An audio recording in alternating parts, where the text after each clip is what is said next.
Welcome back नाज़रीन। अफाकी साहब, आपने अब्दुल्ला हमीद साहब के सारे उन्होंने जो फैक्ट सामने रखे हैं, जो पॉइंट सामने रखे हैं, उस पर कुछ कहना चाहेंगे?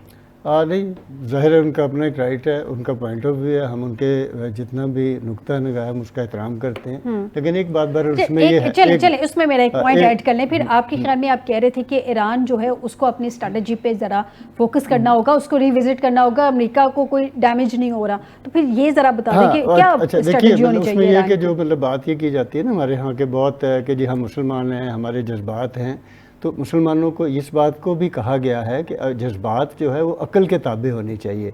दुनिया भर में ये एक मतलब जो है ना एनालिसिस है और यही प्रैक्टिस चलती है कि आप जब जज्बात के ऊपर बह के जोश के साथ होश की भी ज़रूरत होती है। जब हम जोश के साथ होश नहीं उठाते तो फिर इराक बनता है, फिर शाम बनता है। लेकिन ईरान तो ना इराक और शाम नहीं बना ना। ईरान तो बड़े स्ट्रेटजी के साथ चल रहा है। आप अभी देखें, अभी तो हम सिर्फ ये देख रहे हैं, अभी आगे देखिए कि क्या हो रहा है, क्या होने जा रहा है। अच्छा, और इसका नुकसान फिर अमेरिका को नुकसान ज़रूर हुआ होगा, लेकिन मेरा जो पॉइंट ऑफ व्यू है वो ये है कि सबसे ज़्यादा नुकसान जो हुआ है वो सिर्फ और सिर्फ मुस्लिम ममालिक का हुआ है। दुबई कितना फाल कर रहा है। मुझे एक बात समझा दें अफाकी साहब, मुझे एक बात समझा दें, मुस्लिम ममालिक को क्या नुकसान हुआ है? वहाँ के जो अमरीकी असासे थे उनको नुकसान हुआ है। नहीं, जो लेकिन जो सिविल साइड पे अटैक हुए थे वो वहाँ पे पकड़े गए ना लोग, जैसे अब्दुल्ला साहब, मैं उनके बात को सेकंड करूंगी, और वो वहाँ पे बाकायदा एक बात सामने भी आ गई कि इजराइल उस सब में इन्वॉल्व है। तो फिर मुस्लिम ममालिक को पर्सनली क्या हुआ है ईरान की जानिब से? आप देखिए,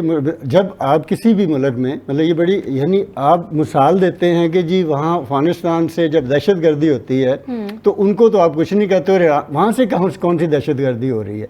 वहाँ जो हमले हुए हैं वो एक मुल्क पे हुए हैं। तो मुल्क के जब आप किसी मुल्क के ऊपर मिसाइल फेंकते हैं तो वहाँ की इमलाक या वहाँ के लोग जब शहादत होती है उन्हें या मरते हैं तो उनका भी फिर अपना एक ज़ाहिर रद्द-ए-अमल होगा ना, किसी ना किसी तरीके से।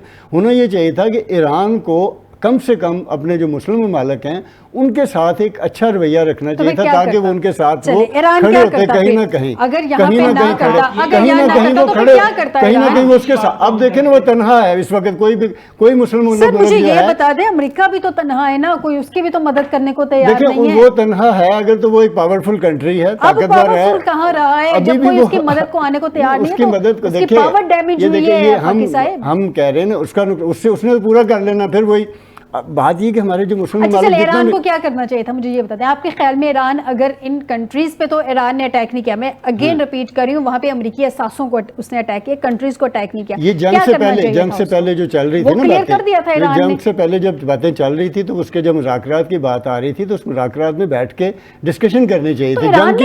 ईरान ने अपने ऑयल में बाकायदा उनको कहा था कि आप उसमें आके इन्वेस्ट कर लें, और ईरान क्या ऑफर करवा सकता था? एक ही बात नहीं थी वहाँ पे, मतलब जो चीजें चल रही थी हमास के हवाले से बात चल रही थी, हिजबुल्लाह के हवाले से चल रही थी, वो चाह रहे थे ईरान के मिसाइल सिस्टम को खत्म करना। अगर ईरान ने खुद अनाउंस कर दिया है कि वो एटमी ताकत नहीं बन रहा तो मिसाइल तो उसका राइट है ना सर। हम किसी मुल्क के बेसिक राइट पर कैसे क्वेश्चन कर सकते हैं? हमने क्या अपने मिसाइल नहीं रखे हुए, अपनी सिक्योरिटी के लिए रखे हुए ना। आज अगर उसके मिसाइल नहीं होते हैं जिससे खतरा है बेसिकली इजराइल को, और वो खींच के लेके आ रहा है अमेरिका को, तो अगर ईरान के मिसाइल सिस्टम नहीं होगा तो आज वो अपने आप को डिफेंड कैसे करेगा? ग्राउंड तो नहीं है कि जो गोलियों से गन्नों से टैंकों से मुकाबला हो जाएगा। आपकी बात को हम ले लेते हैं, फिर क्या कर लिया उसने अपने आप को डिफेंस कर लिया? बिल्कुल कर रहा है, मेरे ख्याल में कर रहा है, बहुत मीनिंगफुल ख्याल है। लेकिन सर ये पूरी दुनिया का ख्याल है, मैं एग्री करती हूँ, ये पूरी दुनिया का ख्याल है। किसका ख्याल नहीं है? अगर ईरान नहीं कर रहा होता तो आज फिर अमेरिका की हिमायत में सारे खड़े होते। क्यों सारे कह रहे हैं कि हमने ईरान के अगेंस्ट डायरेक्ट इस कॉन्फ्लिक्ट में नहीं जाना? क्यों ममालिक कह रहे हैं, बरतानिया तक कह रहा है कि हमने ईरान के साथ डायरेक्ट, हालांकि अब नए हॉर्मुज़, स्ट्रेट ऑफ हॉर्मुज़ खुलवाने के लिए कितने सबको प्रॉब्लम्स हैं, वो नहीं खुलवा पा रहे, लेकिन इसके बावजूद क्यों सारे डायरेक्ट नहीं आ रहे ईरान के साथ? नहीं देखिए, वो तो फिर बात नहीं, ये इस तरह की मतलब सिचुएशन नहीं है जिस तरह से आप फरमा रहे हैं। वो सारे यूरोप पूरे का पूरा जो अमेरिका के साथ है, ठीक है, अमेरिका जो है वो ज़ाहिर है अपनी मतलब उसकी एक पावर है। हम ये नहीं कह रहे कि मेरा कहना नहीं है, ये तो हमारे सामने जो ऑन ग्राउंड स्टेटमेंट्स हैं तो वो बता रही हूं ना, अंधाधुंध ताकत होती है ना। मेरा मतलब फिर वही पॉइंट ऑफ व्यू है कि जो अंधाधुंध ताकत है ना, जब वो आपके ऊपर हमलावर हो ना तो फिर उस वक्त उस तरह की आपको एक स्ट्रेटजी करना चाहिए था। स्ट्रेटजी बता दें, स्ट्रेटजी वही होती है कि आप अपने जितने सारे दोस्त साथी हैं उनके साथ जाके मुलाकात करें, उन्हें कहें कि जी हम इस ताकत से जो है ना हमें बचाएं किसी न किसी तरह से, सर वो अपना क्यों नुकसान बचाएं? ना मुझे करें। एक बात ये बताएं, जज्बाती इस होकर तरह- देखें ये खुदकशी का मामला रहता आफाकी है। साहब, मतलब आप एक इसको बात बताएं, अल्लाह ना करे, खुदा ना खास्ता, खुदा जी। ना खास्ता, अल्लाह ना करे, मेरे घर पे आपके घर में मियां साहब के या अब्दुल्ला साहब के घर में कोई अटैक करता है, तो क्या हम अपने घर को पहले बचाएंगे या हम नेबर्स के पास जाएंगे भाई हमें बचा ले? ऑफ कोर्स हमें अपने घर को पहले बचाना देखिए, है। मेरे पास हम अगर खुद ताकत ही stand नहीं होगी तो लेंगे। मैं तो आवाज सर दूंगा उसके ना। पास ताकत फिर- है वफाकी साहब, वो किसके क्या पास? कह रहे हैं? वो टका के उसने रखा हुआ इजराइल को।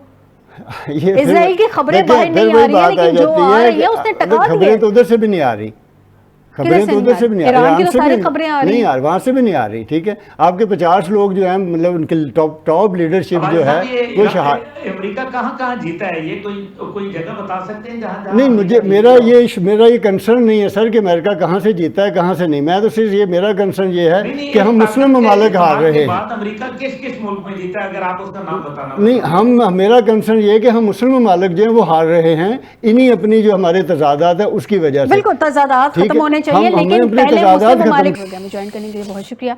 नाज़रीन, आज के प्रोग्राम से दीजिएगा इजाज़त, बशर्ते ज़िंदगी आपसे दोबारा मुलाकात होगी। अपना ख्याल रखिएगा। अल्लाह हाफिज़।